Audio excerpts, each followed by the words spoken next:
আসসালামু আলাইকুম ওয়া রাহমাতুল্লাহ। আজ আমরা জানব শয়তানের ৯ সন্তানের ৯টি কাজ।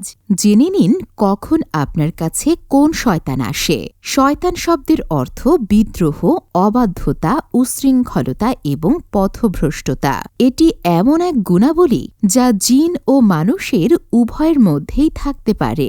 জিনদের মধ্যে এই দোষ থাকলে তাকে বলা হয় শয়তান, তেমনি মানুষের মধ্যে থাকলেও তাদেরকেও শয়তান বলা হয়। পবিত্র কোরআনে শয়তানের সতর্কবাণী। কোরআনের বিভিন্ন স্থানে মহান আল্লাহ তাআলা শয়তানের পদাঙ্ক অনুসরণ করতে নিষেধ করেছেন।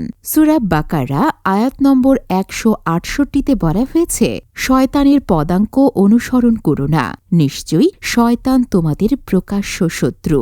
শয়তান তার প্ররোচনার মাধ্যমে মানুষকে আল্লাহর স্মরণ থেকে বিমুখ করে। সূরা যুখরুফ আয়াত ৩৬-৩৭ এসেছে, যে ব্যক্তি আল্লাহর স্মরণ থেকে বিমুখ হয়, আমি তার জন্য এক শয়তান নিয়োজিত করি এবং সে হয় তার সহচর। ইবলিশের ৯ সন্তানের কাজ। ইবলিশের ৯টি সন্তান রয়েছে এবং তাদের প্রত্যেকের দায়িত্ব আলাদা। চলুন জেনে নিই তাদের কাজগুলো। ১ নম্বর, জালিতুন। জালিতুন বাজারগুলোর ওপর নিয়ন্ত্রণ করে, সেখানে অনৈতিক কর্মকাণ্ড ছড়ায় এবং নিজের পতাকা গেড়ে রাখে। ২ নম্বর, ওয়াসিন, যা মানুষকে আকস্মিক বিপদে ফেলার দায়িত্বে থাকে।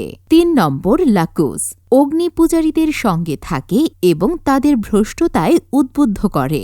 ৪ নম্বর, আওয়ান, শাসকদের সঙ্গে থাকে এবং তাদের অন্যায় কাজে প্ররোচিত করে। ৫ নম্বর, হাফাফ, তারা মদ্যপায়ীদের সঙ্গে থাকে, অর্থাৎ যারা মদ্যপান ও নেশাজাতীয় দ্রব্য ব্যবহার করে।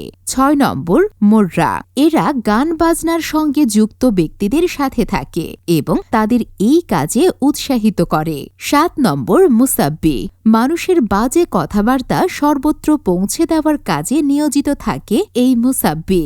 ৮ নম্বর হল দাসেম, পরিবারের মধ্যে ঝগড়া বিবাদ লাগানো এবং ভালো কাজ থেকে বিরত রাখার দায়িত্ব পালন করে দাসেম।